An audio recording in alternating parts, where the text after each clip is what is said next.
মূলত যে ভিডিও তারা প্রকাশ করছে সেখানে যার উপর হামলা করা হচ্ছে সাদা পাঞ্জাবি পরিহিত, তার নাম সম্রাট। আমাদের শতাধিক নেতাকর্মীকে কিভাবে রক্তাক্ত করা হয়েছে সেটি আপনারা দেখেছেন।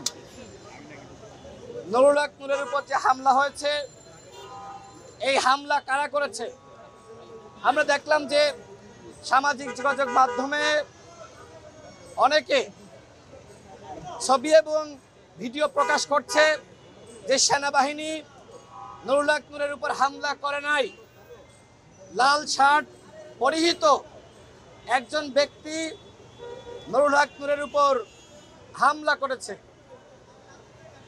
মূলত যে ভিডিও তারা প্রকাশ করছে সেখানে যার উপর হামলা করা হচ্ছে সাদা পাঞ্জাবি পরিহিত, তার নাম সম্রাট। সে আমাদের ছাত্র অধিকার পরিষদের কেন্দ্রীয় নেতা।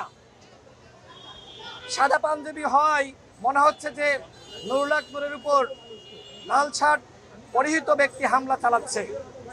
মূলত এই হামলা নুরুল হক নূরের উপর নয়, এটা ছাত্রনেতা সম্রাটের উপর।